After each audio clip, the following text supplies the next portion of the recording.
Hello students, I hope you all are fine. This is the second lecture of poverty.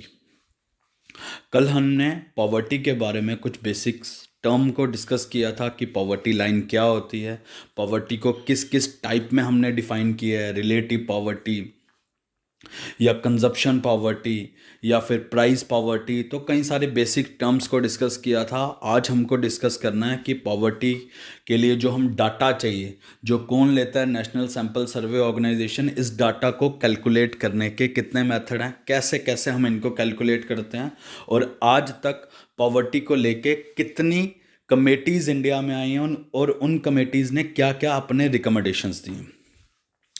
तो आज के lecture को शुरू करने से पहले आपको एक बेसिक टर्म के बारे में नॉलेज होना चाहिए जिसको हम बोलते हैं per capita income. Per capita income का क्या मतलब हो गया कि हर एक पर्सन ने कितना एवरेज इनकम कमाया। जैसे मेरी फैमिली में 4 मेंबर्स हैं और चारों की इनकम कैलकुलेट करके मान लो एक महीने की आती है 50,000 या 60,000। तो 60,000 डिवाइडेड बाय 4 कितना हो गया? 15,000। तो पर कैपिटा इनकम मेरी फैमिली की कितनी होगी? 15,000। यानी हर एक बंदा एक महीने में एवरेज 15,000 रुपया इनकम अर्न करता है। आगे भी इसको हम डिस्कस करेंगे। तो पहले हम डिस्कस करेंगे कि डाटा को हम कैसे कलेक्ट करते हैं। तो 1993 तक, आज़ादी से लेके 1993 तक जो हम डाटा इस्तेमाल में लाते थे, जो मेथड, उसको हम बोलते हैं यूनिफॉर्म रिसोर्स पीरियड। इस मेथड को पहले मैं समझा लेता हूँ, फिर मैं रीड आउट करूँगा। यूनिफॉर्म रिसोर्स पीरियड का क्या मतलब हो गया कि हर फैमिली ने एवरेज एक महीने में कितना खर्चा किया है उसको हम कैलकुलेट करते थे यूनिफॉर्म रिसोर्स पीरियड के अंदर। तो जैसा कि इसने डेफिनेशन लिखी है, अप टू 1993, मतलब 1993 तक the poverty line was based on URP data. URP मतलब शॉर्ट में लिखा है यूनिफॉर्म रिसोर्स पीरियड को लिखा है यूआरपी। तो 1993 तक हम कौन से मेथड का यूज़ करते थे? यूआरपी डाटा का।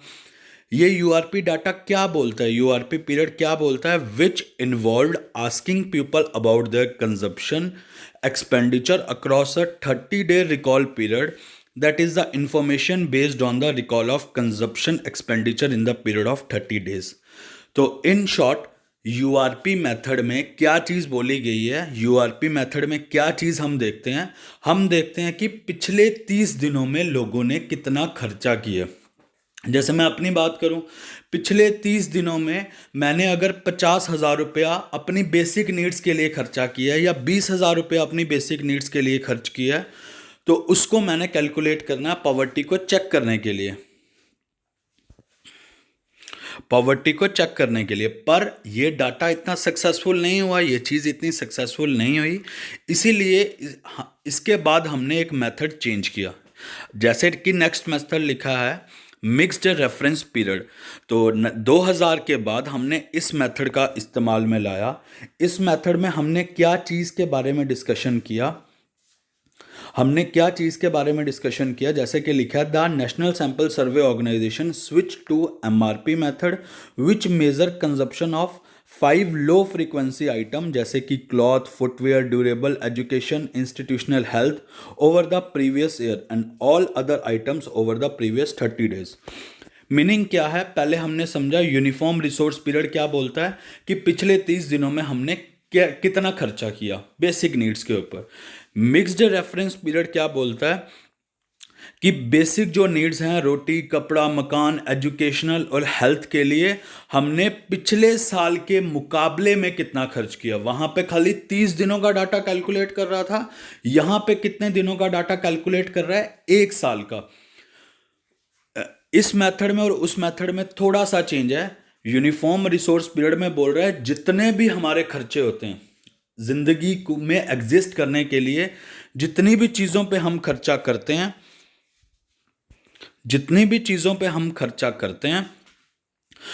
पर पिछले 30 दिनों का वो हम डाटा कैलकुलेट करते हैं यूनिफॉर्म रिसोर्स पीरियड के अंदर। पर मिक्स्ड रेफरेंस पीरियड के अंदर खर्चा तो हम बड़ी सारी चीज़ों पे कर रहे हैं, पर 5 बेसिक जिनके बिना जीवन जीना इतना इजी नहीं है, उनका जो डाटा है वो हम पिछले साल के मुकाबले में कंपेयर करेंगे कि इस साल रोटी कपड़ा मकान और हेल्थ पे हमने कितना खर्च किया, उसका डाटा कैलकुलेट करेंगे पिछले साल के हिसाब से, और बाकी जो चीज़ें छोटी मोटी बची उसका कैलकुलेशन करेंगे पिछले 30 दिनों के हिसाब से।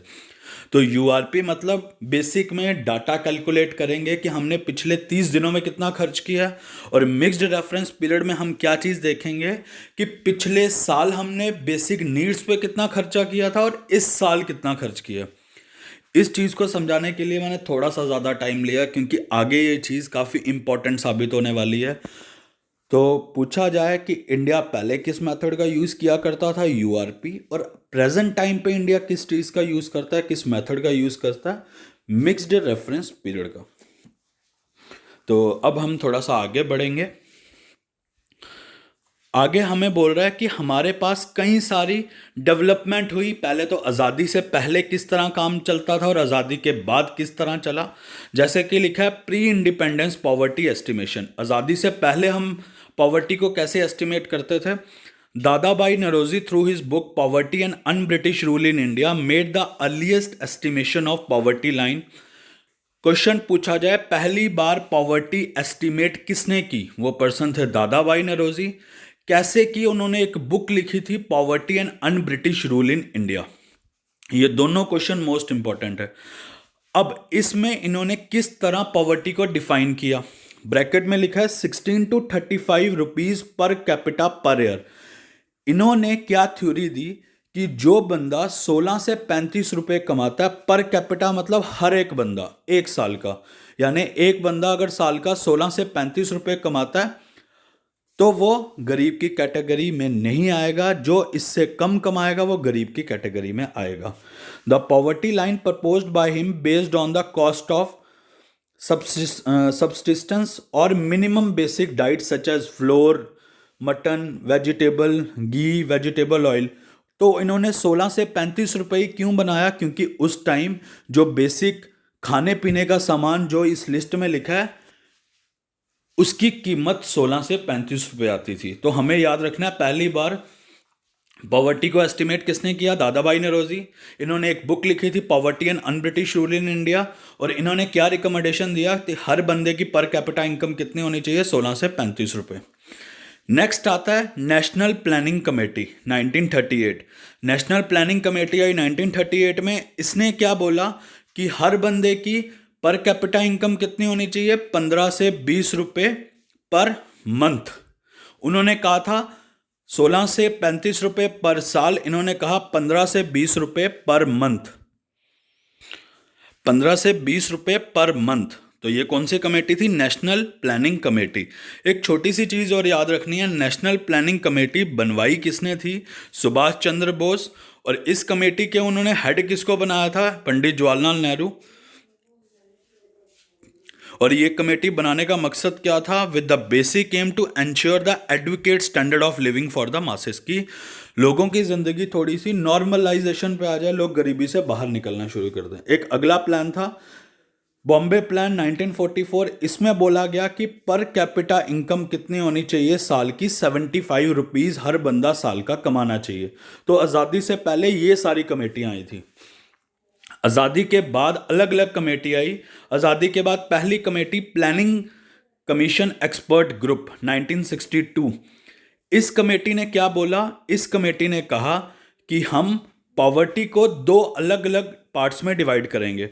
एक तो शहरी लोगों के लिए एक अलग पैरामीटर बनाएंगे और गांव के लोगों के लिए एक अलग पैरामीटर बनाएंगे। तो पहली कमेटी जिसने पॉवर्टी को अर्बन एरिया और रूरल एरिया के हिसाब से डिवाइड किया, वो कौन सी कमेटी थी, प्लानिंग कमीशन एक्सपर्ट ग्रुप। तो प्लानिंग कमीशन एक्सपर्ट ग्रुप बनवाया किसने था, प्लानिंग कमीशन एक डिपार्टमेंट था जिसका आज का नाम नीति आयोग है। इन्होंने पहली बार पॉवर्टी लाइन को शहरी पॉवर्टी लाइन और गांव की पॉवर्टी लाइन में डिवाइड किया, और क्या बोला कि शहर में जो बंदा रहता है और गांव में जो बंदा रहता है उसको कितना कितना पैसा चाहिए नॉर्मल अपनी ज़िंदगी व्यतीत करने के लिए, पर कैपिटा इनकम। जो गांव में रहता है 20 रुपये साल के उसको ज़रूरत है, और जो शहर में रहता है 25 रुपये साल के उसको ज़रूरत है नॉर्मल ज़िंदगी जीने के लिए। नेक्स्ट इसके बाद आई VM Dandekar and N Rath committee, ये पहली कमेटी थी जिसने सिस्टमैटिक तरीके से पॉवर्टी को एनालाइज किया। सिस्टमैटिक तरीके मतलब इन्होंने किस चीज का यूज किया पॉवर्टी को डिफाइन करने के लिए? कैलोरीज का। कैलोरीज मतलब हर बंदा कितना फूड कंज्यूम कर रहा है। पर इसमें एक छोटी सी दिक्कत थी, पहले मैं आगे रीड आउट करता हूं। प्लानिंग कमीशन एक्सपर्ट ग्रुप आपको समझ आया होगा। Second, VM Dandekar and एनरथ, they made the first systematic assessment of poverty in India based on national sample survey data। तो ये भाई साहब क्या बोल रहे हैं कि पिछली कमेटीज ने क्या देखा कि बेसिक नीड्स को पूरा करने के लिए जितनी इनकम चाहिए, जो उस इनकम से कम कमा रहा है वो गरीब, जो उससे ज्यादा कमा रहा है वो अमीर। पर ये पहली कमेटी थी जिसने इनकम को लेके बात नहीं की, जिसने एक्सपेंडिचर को लेके बात की, या खर्चे को लेके बात की, या न्यूट्रिशन को लेके बात की। तो इस कमेटी ने कहा कि हम एक स्टैंडर्ड डाटा रखेंगे, जो पर्सन उतनी कैलोरी से कम कैलोरी कंज्यूम कर रहा है तो उसको हम गरीब की कैटेगरी में डालेंगे। जैसे कह रहा है, VM Dandekar and N Rath were of the view that poverty line must be derived from the expenditure that was adequate to provide 2250 calories per day in both rural and urban areas. तो इस committee का recommendation था कि पहला तो ये committee किस चीज़ के ऊपर ज़्यादा फोकस करती थी? Expenditure method. और इन्होंने क्या बोला कि गांव और शहर के लिए क्या हम रखेंगे डाटा, जो लोग गांव या शहर में रहते हैं और वो 2250 कैलोरीज एक दिन का कंज्यूम कर रहे हैं, तो वो नॉर्मल कैटेगरी में, जो इससे ज़्यादा कंज्यूम कर रहा है वो अमीर की कैटेगरी में, और जो इससे कम कंज्यूम कर रहा है वो गरीब की कैटेगरी में। और ये पहला मेथड था जो इंडिया में आया। पर ये कौन से टाइप का मेथड था जिसमें ज़्यादा फोकस किसके ऊपर किया था? एक्सपेंडिचर के ऊपर। पर ये मेथड सक्सेसफुल नहीं साबित हुआ। क्यों? क्योंकि इसमें दिक्कत थी। 2250 कैलोरीज में ये नहीं बताया इसमें कितना चावल कितना आटा, खाली बोल दिया 2250 कैलोरी। तो अगला जो मेथड आएगा वो इसको रेटिफाई करेगा। अगला मेथड है अलग कमेटी। अलग कमेटी क्या बोलती है?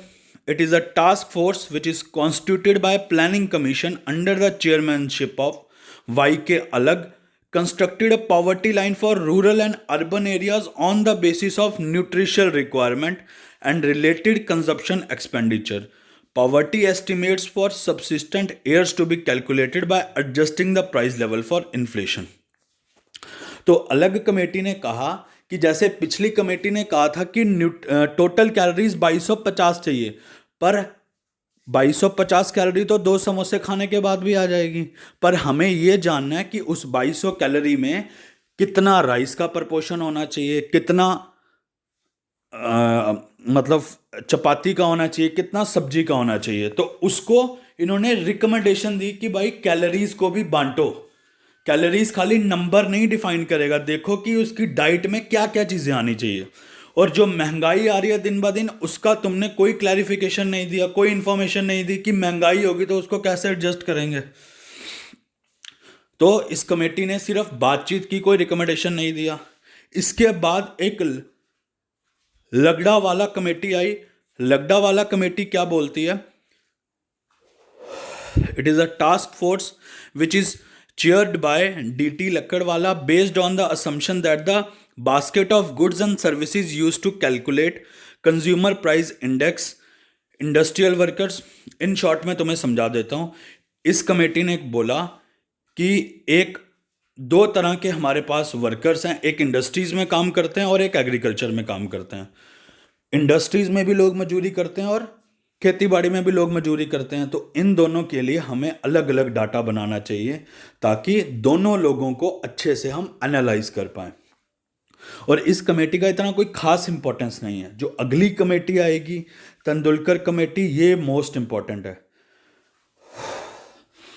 तेंदुलकर कमेटी क्या बोलती है पहले तो मैं शॉर्ट में तुम्हें बता देता हूं।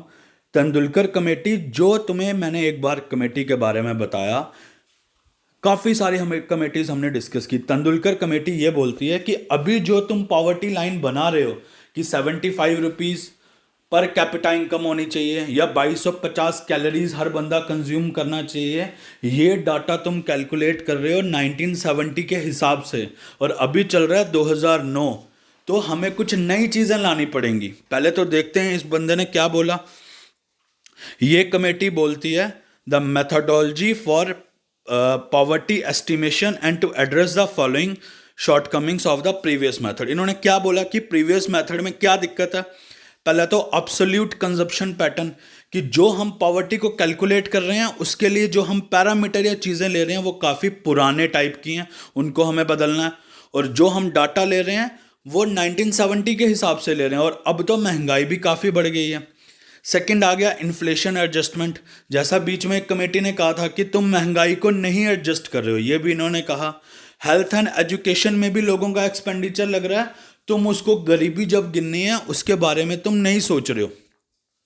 तो आगे इन्होंने क्या बोला कि हमको ऐसा क्या कर देना चाहिए कि ये सारी प्रॉब्लम्स इस चीज़ में सॉल्व हो जाए। मतलब डाटा भी थोड़ा न्यू टाइप का लेना है, उसमें महंगाई भी आ जाए जो हम डाटा लेंगे, और हेल्थ और एजुकेशनल एक्सपेंडिचर खर्चे भी इंक्लूड हो जाए अगर हम पॉवर्टी गिन रहे हैं।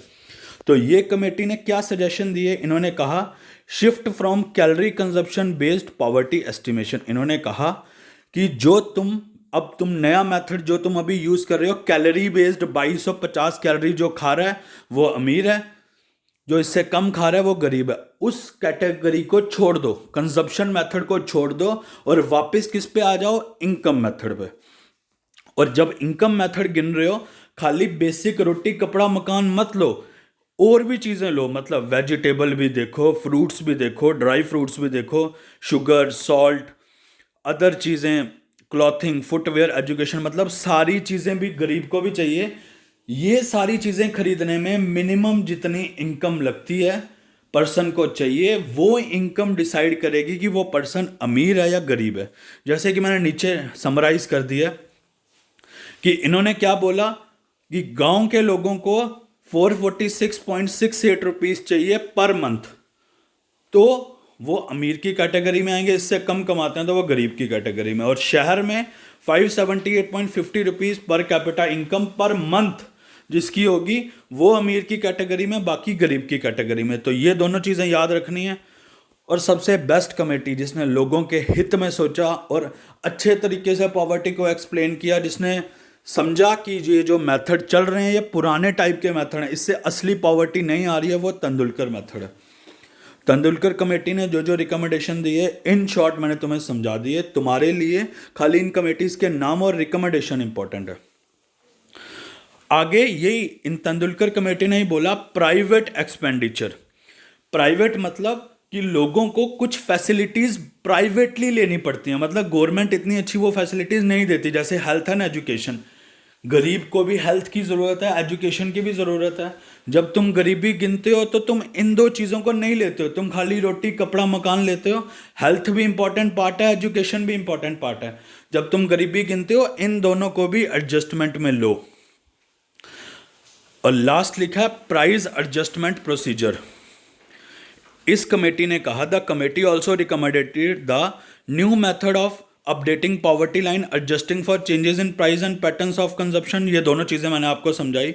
ये ओवरऑल समरी दी है कि इस कमेटी ने क्या कहा कि जो तुम मेथड लगा रहे हो वो पुराने ज़माने का मेथड है पॉवर्टी को गिनने के लिए। सेकंड, इस कमेटी ने कहा कि जो तुम चीज़ें ले रहे हो कैलकुलेशन के लिए, रोटी कपड़ा मकान, ये मत लो, बहुत सारी चीज़ें इसके फ्रेमवर्क में आती हैं।